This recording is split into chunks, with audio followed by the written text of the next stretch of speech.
Welcome back to Bull Sessions here on 680 KFEQ. Here's your hosts, Randy Baker and agronomist Brad Law. Okay, we're back. We're here talking with Doug Grimm from Grimm's Garden.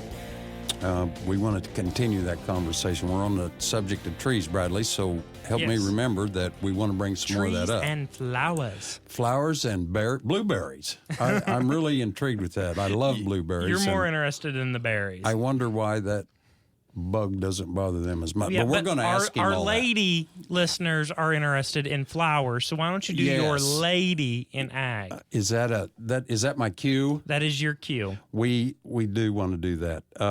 It's a big deal.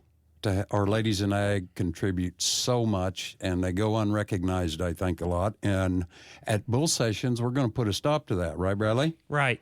All right. This week's lady in ag is Cheryl Beery. Do you know her? Is that why you have berries on the mind? No. Cheryl Beery. Beery. Okay. Yes, Cheryl Beery. All right. You need to enunciate better. We're in radio. You got to convey your message. I need to do better, I know. Right. I'm 59 years old. I have not been to radio school, so maybe I should. Miles hasn't either. Okay. Tell me about Cheryl. Cheryl is employed by the Missouri Department of Ag. That's why I asked you if you know her. She has come up to our facility a few times. Oh, okay. Yeah. She's been a grain auditor there for 22 years. She's also involved in the ag mediations part of it. She's a third-generation cattle woman. That is cool. It is. Again, Bradley, family farm. Family farm. We love, and we love to promote that. She said they got out of row crop about 10 years ago to focus just strictly on the cattle operation. Mm-hmm. Cheryl and her husband, Robert /Bolt. Bolt? I'm going to start calling you that, Bolt Bradley. That's his nickname. His nickname's Bolt? You know, I found that most people with a nickname, there's usually a pretty good story behind it, but I don't know. I should have asked. You should have asked. Yeah. Well, back to business. They raise crossbred cows. They got a Maine Anjou. I think I said that right. I've heard them, but I always blow that. What are you laughing at me for? We can't talk and we're in radio, baby. I know. Cheryl told me she grew up raising show cattle and horses with her brother.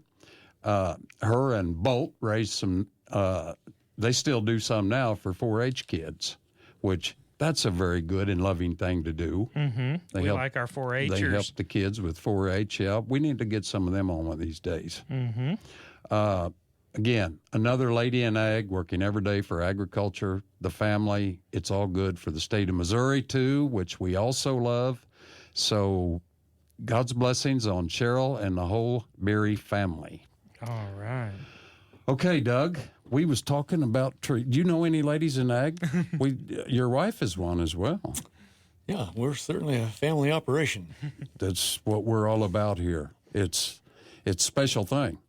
What did I tell you a while back? What was the percentage of farmers? 2%? Is that it? 2% of the population. 2% of the population now is farming.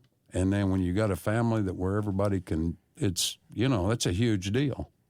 I did read a thing today, just this morning, that said that 29% are large family farm. You know, I thought it was bigger than that, really, like the $1 million plus gross income. I really thought it was more than that. So with me, I'm encouraged. We need all farmers, but that's encouraging that, the vast majority is the smaller farm. So let's get back to where we was at. You was telling us about those trees. Well, I don't know for sure exactly how it happened, but sometime in the past, 20 years ago or so, I started noticing there's, we notice the same tree every year has beautiful fall color. Mm-hmm. And Hiawatha is known as a city of beautiful maples, mm-hmm. and they're sugar maples. And we were in Kansas City at a show that actually the Western is called, big landscape show every mm-hmm. winter. And the guy was speaking, he said, you people in the Midwest, you can't plant a good sugar maple that will consistently turn fall colors every year for you. And I thought, now, wait a minute. Since I was a little kid, my folks used to take us to Hiawatha every fall around Halloween time to see the beautiful sugar maples, and I think I know that the same trees turn beautiful every fall. And we discovered we have a subspecies of sugar maples growing in Hiawatha, Kansas that's not common throughout the Midwest, and it handles our heat and our conditions like an eastern sugar maple when it comes from the East Coast comes here doesn't handle it. It doesn't color up and doesn't do well. And so that was the first tree we introduced to the industry, and it's called the Oregon Trail because the Oregon Trail came through our part of the country, and where the state champion where the state champion sugar maple is. It marks the grave of 5 children that were buried that died on the Oregon Trail. Really? And so that happens to be a giant old tree. It's not doing well. I mean, it's in its last years. But I always said I wanted to commemorate that and name a tree after that if I ever was able to get one that would become a commercial tree. And that's become a pretty popular tree. Really? That is very cool. Neat story. It is a neat story. Bradley, you had a question you wanted to ask. What was I heard you asking it earlier.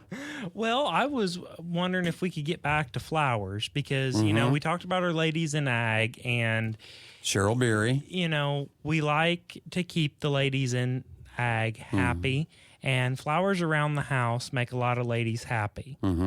And if maybe Doug can help them figure out maybe with some placement of, you know, some flowers have full sun in the afternoon and they like that. Some of them may not.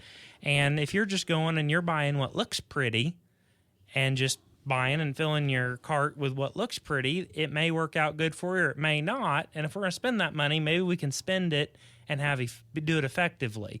So I want some more insight on that because we place our corn hybrids like, let's say this corn hybrid, we're going to plant it on the hill because it handles that tough clay, but we're not going to plant it down in the bottom where it doesn't like wet feet.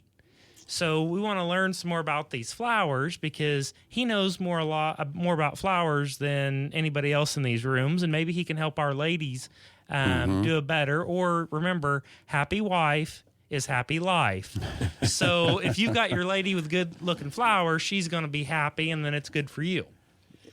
Bradley, that is an excellent what did you think of that idea. Doug? Wow. You know, and while you're saying that, I'm thinking, you know, we put the right hybrid in the right field, the right place, the right tree in the right place. It's no different with flowers. It's really the same thing. You can come to the greenhouse, and they all may look good there at the greenhouse, but that doesn't mean they're going to do good for you where you want them to be. So it's really important to select that right one. Well, you don't want to say, well, my favorite color is teal or red, so I want red flowers or teal flowers, and I'm picking them out by bloom color. You know, I've watched girls pick sports teams because the jerseys were pretty, and that's who they wanted to win the game based on the design of their jersey.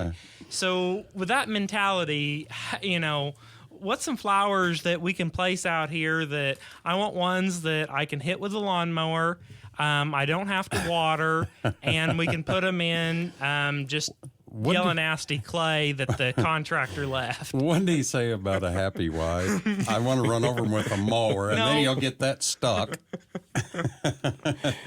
And have her come out and pull him out with a Ranger from Rob Cycle. Yeah. Actually, that's why you have the firstborn child. He can do that now. You know, that's interesting. The number one enemy of trees is the weed eater. Yeah. You know, and so that we are sometimes our worst enemy, but you know, trying to do the best we can, looking at what we have, the first thing you need to decide is, are you sunny or are you shady? And the second thing is how windy you are. You don't want to plant a tall flower that's going to get, you know, several feet tall if it's at a really windy site, unless that tall flower has a very strong stalk. And so, you know, backing this thing down to some real specific things, I'm just going to tell everybody that there is a petunia out here called bubblegum petunia. I like bubblegum. It is a pink petunia. Okay. And it's women love this flower color. There is no petunia in the world like this petunia. It's a Vista bubblegum. Obviously, we sell it, but you can probably find it at your local garden center. I'm not sure about all the big box stores, but I think some of them are now starting to carry it. It's not a new petunia. It's been around for many, many years, but it was always considered too aggressive and too big. And so no one promoted the thing. We started selling it maybe 10 years ago probably, and it's by far our number one selling flower, period. It's not going to like a shady spot. It's going to need full sun. It can handle the wind. We put it in hanging baskets as well as in the ground. So it's a very, very versatile, like your bean you were promoting. It will work in a lot of conditions, probably not shade so well. Not in the shade, though. Yeah. Well, that's pretty good to know. Yeah, it's a petunia like no others. There are a lot of breeders out here working, trying to develop that same genetics into different colors, and they're getting close to something about as good as that one. There's Royal Velvet for a dark blue, almost purple. That's just about as good. There's Fuchsia, which is a little more reddish, not so pink, but they're all in that same series of really good petunias. Petunias, everything's got a drawback. There is no perfect plant out here yet. So sometimes you like to go up and rub flowers, and you like to get a nice scent, maybe off a lavender plant, or there's lots of things that give us wonderful scents. Petunias, maybe that's its drawback. It's not a good sweet scent, but just don't rub on it. Don't rub it. Yeah, don't touch it. Don't mess with it. Leave it alone. My mom has a tendency with her flowers and plants to pick at them constantly. And I'm like, just leave them alone. Don't mess with it. These newer flowers that are constantly in color don't need to be deadheaded. They are always putting the flower on new growth, and therefore you don't have to deadhead them, and you don't have to be down getting your hands in them where they don't have that real pleasant smell. Deadhead. Deadhead. Now, what is that? Trucking term. It's a trucking term where you haul one way and then you drive back empty. But we're talking about flowers, Bradley. Yeah. We're going to talk more about flowers here in just a minute. It's break time here again at Bull Sessions.